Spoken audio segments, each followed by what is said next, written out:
Саламатсыздар ма? Бүгінгі біздің тақырыбымыз резинке материалдары. Сабақтың мақсаты резинке материалдарының қасиеттерін және алыну жолымен танысу. Мақсатқа жету үшін біз оның анықтамасын білуіміз керек. Резинке материалдары неден алынады? Оның құрамын, алыну технологиясын және резинке материалдардың түрлерімен танысамыз.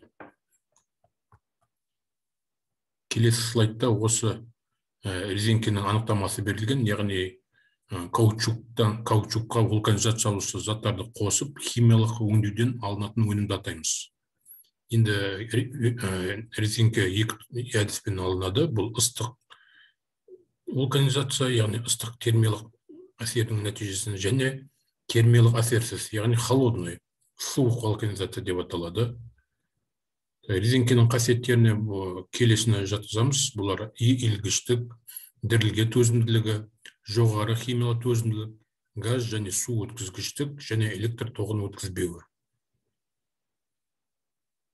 Резинкенің өндірудің негізгі үдерістеріне келесі операциялар жатады. Резинке қоспаларын дайындау, оларды жартылай фабрикатқа, бұйымға қайта өңдеу және вулканизациялау. Резинке қоспалары каучук және ұнтақ құраушылардан дайындалады. Каучук өзінің пайда болу табиғатына байланысты табиғаттық және жасанды, немесе синтетикалық болып бөлінеді. Келесі слайдта біздің осы резинке материалдарының түрлері көрсетілген. Резинке қоспасының негізгі компоненттеріне келесілер жатады. Вулканизациялаушы заттар, мысалы күкірт, металлды, натрий. Вулканизациялауды жылдамтқыш немесе күшейткіштер, газ немесе шам күйесі, көмір қышқылды, марганец, бор, барит, талик. Тозудан сақтаушылар, стеарин, аллеин қышқылдары, минералдық майлар, олиф, парафин. Бояғыш заттар, мысалы осында түске келтіру үшін охра, ультрамарин қолданылады. Аталған құраушыларды белгілі бір пайыздық қатынаспен қосқанда резинкенің созылғыштығы жоғарылайды. Вулканизациялану уақыты қысқарады. Үдеріс температурасы төмендейді. Резинкені арзандатады. Жылдам ескеруден сақтайды.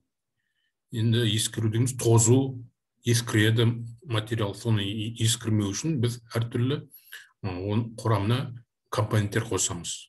Сонымен қатар суыққа төзімділігін біз жоғарылатамыз.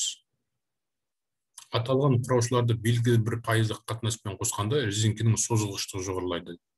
Суыққа төзімділігі жоғарылайды. Жаңа мен айтып кеттім. Яғни бұл жерде біз олардың қатынасын, компоненттік, яғни оңтайлы құрамын анықтау қажет. Енді резина қандай компоненттен тұрады? Жаңа мен айтып кеттім. Бұл каучук, жаңағы қатты үдеткіштер, ескіруге қарсы қоспалар, мысалы краситель, пигменттер, бояғыштар, пластификаторлар, наполнитель, толтырғыштар, яғни майда әртүрлі полимерлік немесе басқа да толтырғыштар қосылады. Сосын вулканизациялаушы заттар, агенттер, ол негізгі осы зат. Резинке қоспасын жасауда каучукты тілімдерге кесіп, оған пластикалық қасиет беру үшін жанғыш біліктердің арасынан өткіземіз. Сонан соң оны арнайы араластырғыштарды ұнтақтап құраушылармен араластырамыз. Алынған қоспа шикі резинке иілгіш беріктікті масса өңдеудің әртүрлі түрлермен жақсы өңделеді.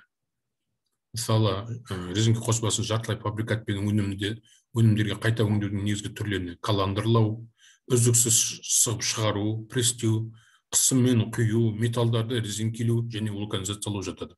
Осы негізгі процесстер осыларды атап өтуімізге болады. Келесі суретте осы резина мата алуға арналған каландырлы орамдардың схемасы көрсетілген. Яғни біліктер айналады. Төртінші бізде резинке материал ұзыннан кеткен. Осы айналып өзінің қажетті қалыңдығын беріп, осындай біз материал аламыз. Енді жалпы қорытындылай келгенсек, жалпы қолданылатын резинкелер синтетикалық натрий, бутадиенді каучуктен жасалады.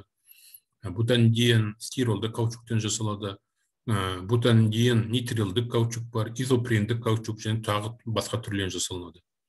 Енді әртүрлі завод өздерінің составы, жаңа құрамы бар, өздерінің патенттелген, олар ешкіммен бөліспейді. Әртүрлі заводтың, мысалы, көбінесе резеңке енді автомобильдің дөңгелектерін шығару үшін жасалады ғой.